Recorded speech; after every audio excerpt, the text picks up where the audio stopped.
Hello everyone, this is the Inside Web3 podcast show with Pigman.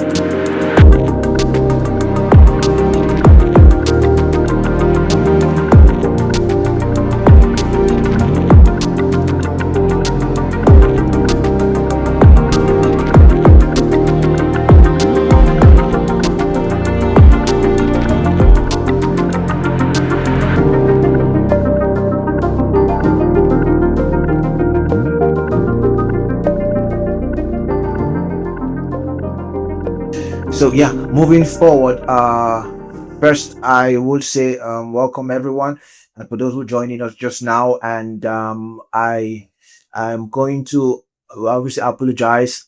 A number of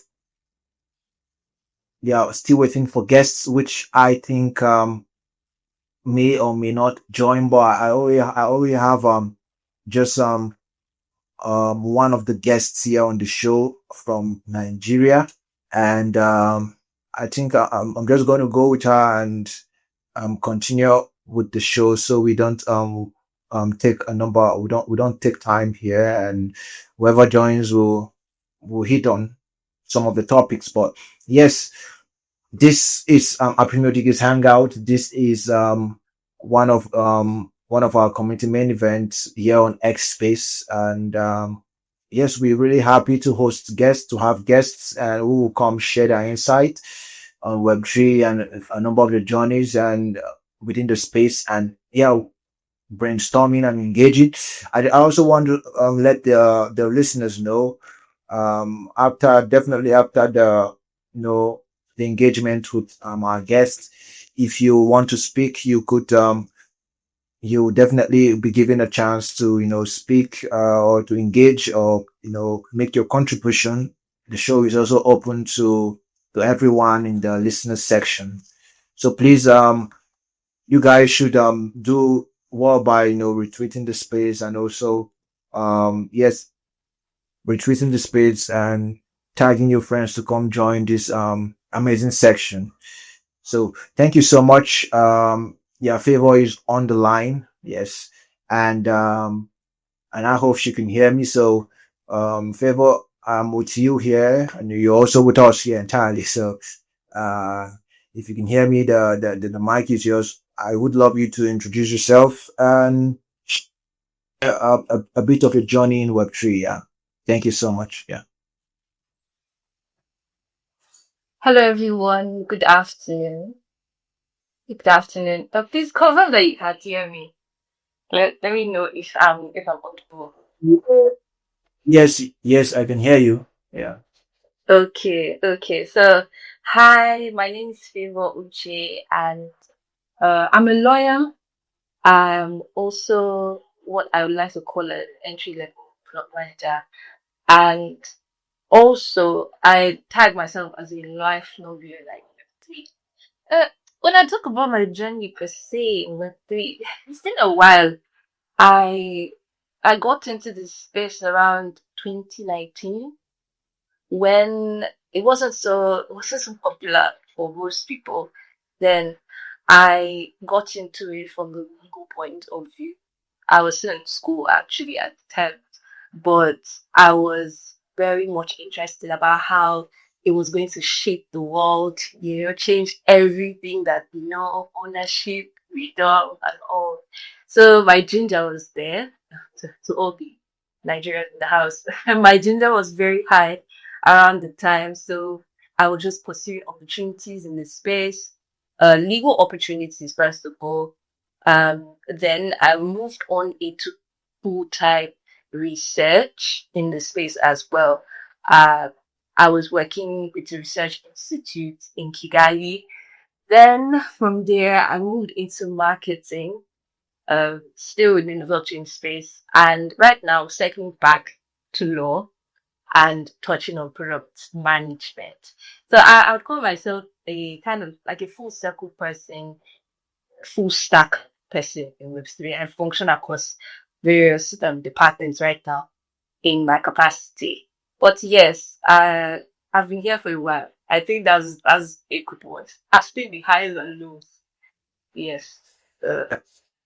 Yeah, it's thank you so much for that wonderful introduction about yourself and your number of experiences you've had. Quite amazing, like you said, with this vision of how it's gonna change the world. Yeah, personally, I also had that particular thought. The very first moment I heard about first in contact with cryptocurrencies. And eventually got into space through meme coins. I got into amazingly I got into space through meme coin, and Wow. I was having some heartbreaks for the first time. I didn't really know much about the technology. I just knew that one of my friend told me that you can make money out of this seriously, and I actually lost money, not need. But it's all about the yeah, like it's all about the innovation that actually can keep you going and for a long time, understanding the what the technology is all about and how it can make a very serious impact beyond just beyond just finances. It's just another part of it, but what it's really all about, even if we know that one of the best use cases, popularly known as Bitcoin, was meant for finance. But regardless, what can keep you or keep or what should keep people in the space is beyond just the fact that it's all about the cash in, cash out Yes. routine.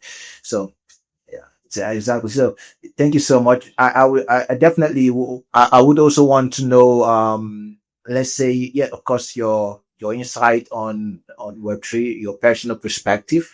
Um Definitely you would have your own viewpoint on how you see Web3 as a whole. This Web3, of course, as we know, is the current version of the internet unfolding before us.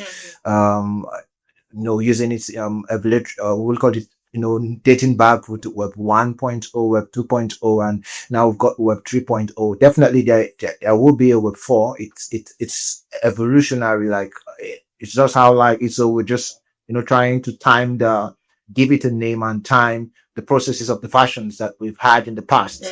So what's your insight? I mean, on Web3 as a whole. If you were asked to explain Web3 to based on how you understand the entire landscape. So the mic is yours. Yeah. Okay. Okay. So just before I go into the question, a lot of people have the illusion that it's Web 5. So Web 3 or Web 2, by getting this to Web 5, where you have like traditional systems merging in with centralized. You have like a synergy. So there's that school of thought. I actually kind of go with them as well. But yeah, my perspective on Web 3 space, I think would be one word at the time. It was access. Yeah, access actually. Back then, right? I was working remotely and I was able to get money for my work, right? And it was in stable coins. Before stable coins, I know stable coins are saying this year, in fact it's shouting really, you know. But around 2021 ish, I was being paid stablecoin. Not really the popular stablecoin that everyone use. Everyone knows this coin is DAI. Uh, the what will I call it? It's not fiat backed per se. It's more like a crypto backed stablecoin, but it has maintained stability over the years. So I was being paid in that for my services, and it was so easy. I get my money on Binance, and then I sell some of it to a B2P vendor, and before you know it, I have my money in my account. Right? It was the most seamless way of payment I had ever experienced.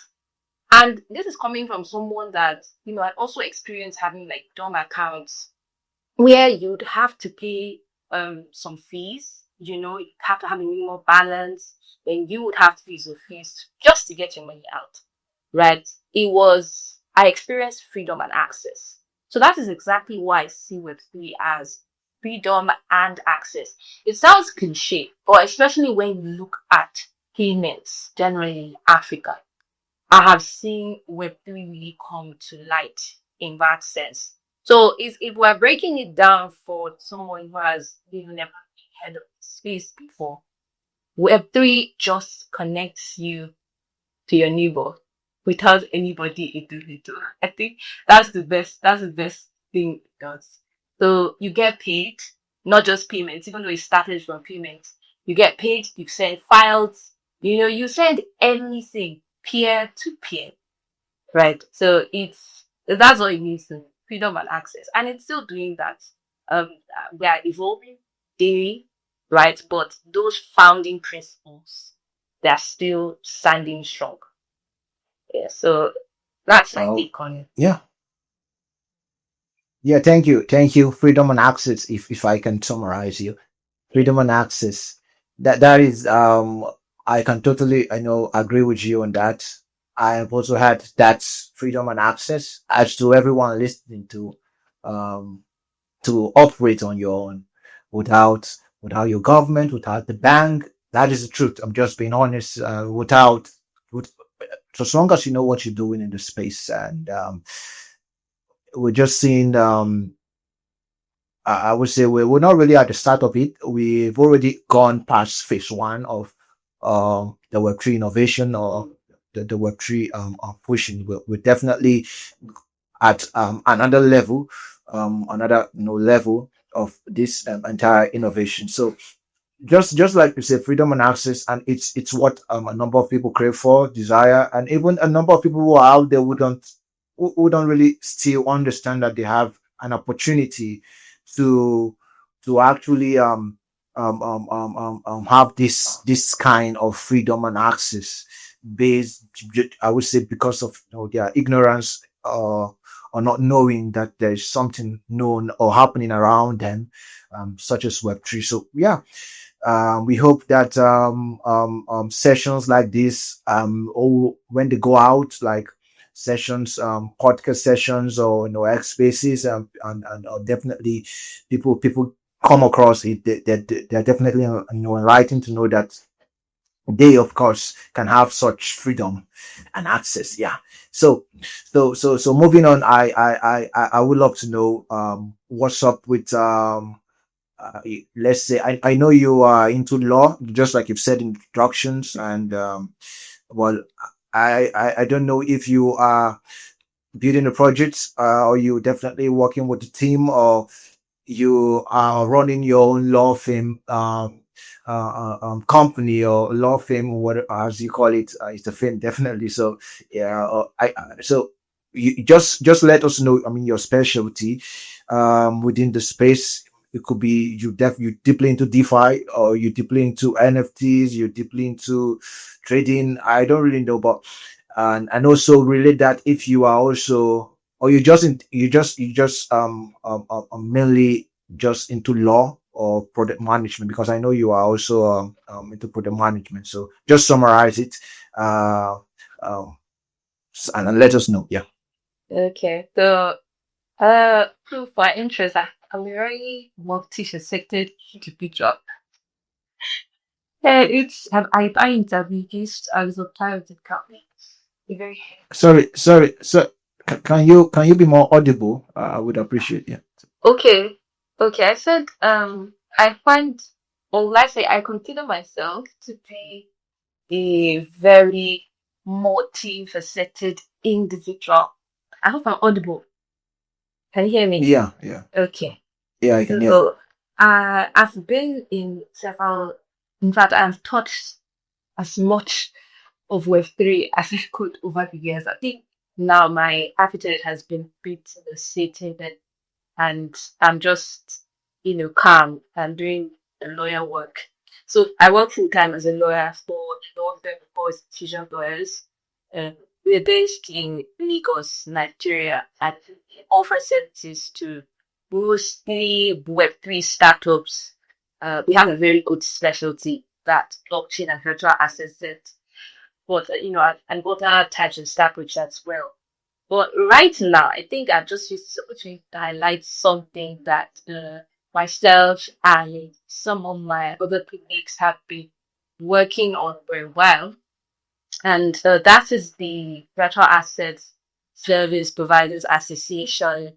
It's an association that we established June, and it's supposed to be like a pan-African network for players in the virtual asset space in Africa to come together and not just be together, but also drive advocacy efforts, policy making, research, and encourage overall participation and the overall outlook of the space in Africa.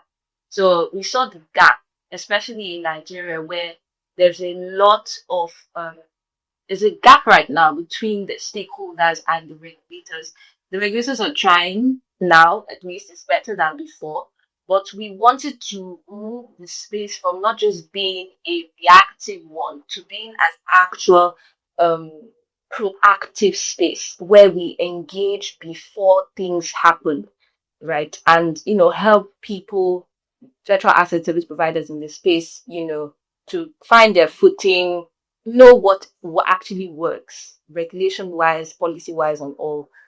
So I work as the membership programs manager right now. So my task is basically just curating the community as well as most of our offerings for our members.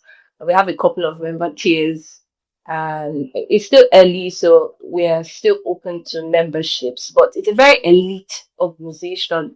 I can assure nothing like what is already now in the market. So we're open for membership, so you can just check us out at www.basta.org. Yeah, so that's one of my projects right now at the moment, aside my lawyer site. Yeah. Oh, oh, I see. So from what you say, you made mention of infusion lawyers um is being headed in Kigali, if I'm not mistaken, No, no, Lagos, Nigeria. in Lagos. Yeah. Oh, and you've got a different a project you're working on that has to do with same with lawyers. No, no, it's the Virtual Asset Service Providers Association. It's an Oh, association. Yes. oh, VASPA. oh, oh, oh. So VASPA. Though I think yeah, I saw that also VASPA dealing with, and it's also based here in Nigeria also. yes, but it's a Pan African network. So we have Oh some yeah, it's a Pan African. yes Wow. across Africa. Yeah, I definitely personally love anything Pan African because Yeah. it's for me it's I prefer to use Africa, especially when it comes to Pan Africa because um forgot in the past we definitely just won and despite the country and the border. So but you definitely from exactly from what you said, we've had even cases. I wouldn't go deep in that. From this particular landscape where virtual asset service providers have been. We've seen a number of news in the past that are not really favorable as regards to the industry. Just like the issues with Binance and Yes. this news flying around the space, it really um um um um it's spoils the identity or kind of the image of Yes. of countries that are involved in such or in such activities and I'll be honest personally, I have not really been happy seeing what really has really shipped or happened between here in Nigeria and Binance and a number of other countries that have pushed away. Even the US also fell to this particular theme. Um, um, um, I said engagement with Binance. So even the US and we saw how places and people like the entities like the Binance, the service provider Binance, even have to move away from the US because and now they're seeing a lot of things happening in Dubai, where the VARA regulators are actually making sure. So if what you guys are doing is really going to change a number of or have some good impact trying to shape a number of things that is happening, it's definitely a very good initiative, and that I also can recommend to anyone who will be open to joining such an association, because these are the kind of Yeah. things we need in places like Nigeria, in places like India. Definitely, these are the kind of things we need in places where we are seeing the government, doing turning down what is supposed to really be or make a very good impact, not just on the community, but also the entire nation. If they really understand what is doing. So this is a very good initiative. What you guys are doing, it's a very very good initiative, and I recommend, and I definitely I would even look into it. Let's say after this some other time, and even learn more about what you guys are doing with this whole VASPA. So thank you so much. That was really really an interesting stuff inside you just shared so far. So far. Yeah. So moving on, since we just have you, I'll definitely be hitting around based on where you stay, and we should definitely. I'm also going to give insights from what I know from other regions, and but it's all about, definitely all about regulations. You're a lawyer, and if there's anyone that understands how the law works, even if you're not from India or from other countries, you definitely have a generic knowledge, like a general knowledge of how effective and the effect laws can have in a country, in a nation, from different industry, and that we're seeing it happening in places like America and places like some other countries that are pushing ahead with these trends, and yes. Yeah, back here in Nigeria, we've had a number of I would like to say good times in the past and bad times, and in terms of regulations, we've never really had that kind of a perfect or an ideal or an almost ideal. There is no ideal regulation, I would say, because it's continued to evolve. Even on the document, you see it, it's definitely going to have some changes. Yeah. But but I made I made mention of something even in one of my posts. I said Nigeria definitely should improve on its regulatory approach. That's because I've read some other regulatory approaches, and I have seen how these guys have.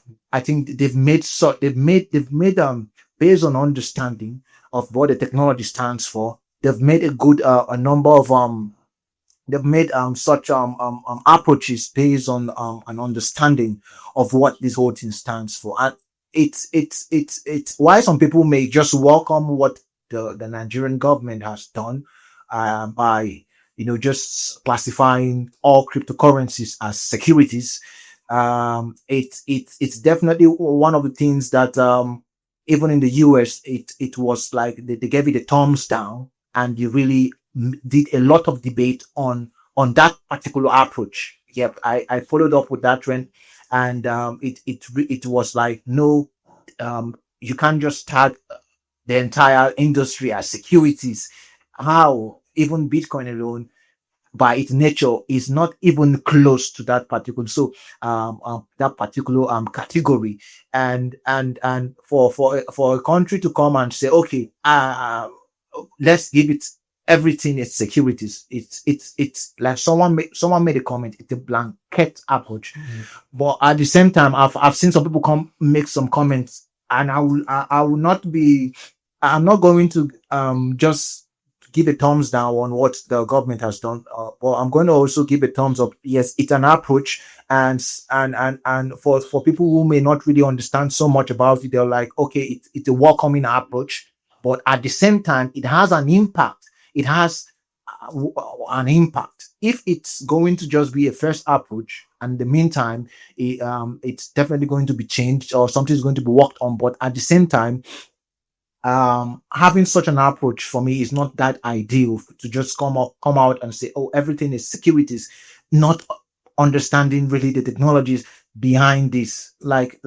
So I wouldn't want to go into that, but regardless, it's an approach, even if it's not the best or even a very, very good approach, but it's an approach to say that, okay, let's do something about this industry. Let's do something about this industry. Let's give it a welcoming hand. But one of the pains, personally, I'm going to have is, in the long run, no one does anything forward. It's just how it is. No one is saying, or no one is making changes, because right now, that approach is not really working in regards to saying all cryptocurrencies, all digital assets are securities. It doesn't really make that sense. And people who are Bitcoin maxis are so furious about what I've seen a number of posts, I know, concerning what has been done, saying or classifying all cryptocurrencies as security. Bitcoiners are like, how? It's not really going to happen. The Genius and Clarity Act, in fact, I just want to say, I went through, I just made some little research, and Bitcoin under the Clarity Act falls under commodities. It's not handled by the SEC. So because of the nature of Bitcoin, because of the nature of the asset, it cannot be a security. In fact, if I'm not mistaken, I saw some updates here on X where, I think some of the regulators, one of the regulators has come out to say, even Ethereum is not a security.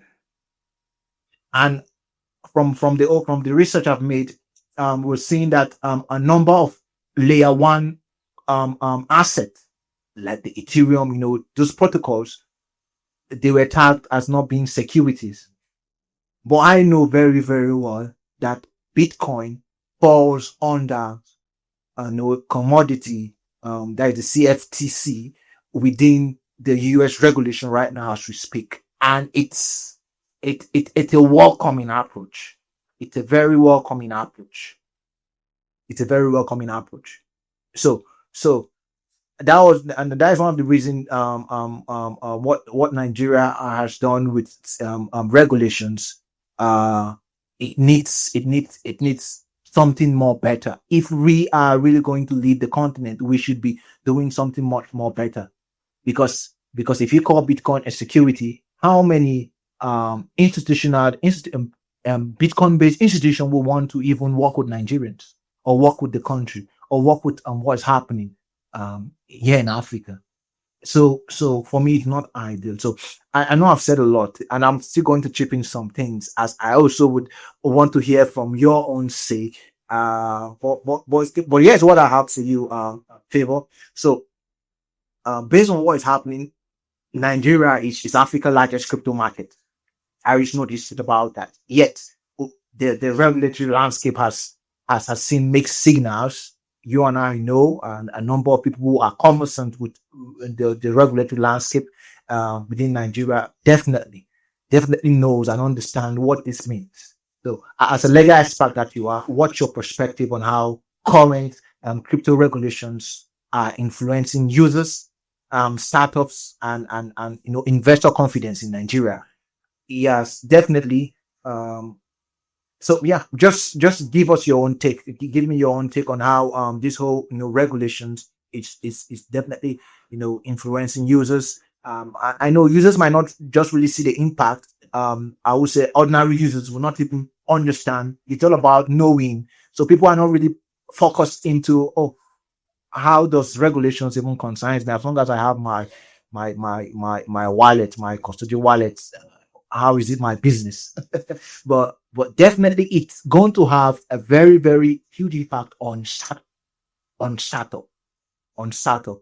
If I focus more on startup, and even, institutional investors, because startups is it's one of the main, aspect that regulators affect so much. Regulations like this affect so much. So what's your own take on that? Yeah. All right, thank you so much, Tino. So, you've said a lot. You've made a very good background for everything that I would like to say. So, I just at least as Nigerians, we've seen that the the regulatory landscape has always been quite unstable in Nigeria, right? Regarding to crypto assets. There was a time when it was really, really vague, right? We didn't even know exactly what crypto was treated as. We didn't even know if we're allowed to use crypto. And then I know everyone remembers that ban in quotes, which was not really a ban, but it was just something preventing financial institutions from facilitating transactions in cryptocurrency. So, which ultimately affected users who had to rely on their bank accounts to process P2P transactions. But we also saw what happened after that, right? The industry just evolved and P2P markets became the boom.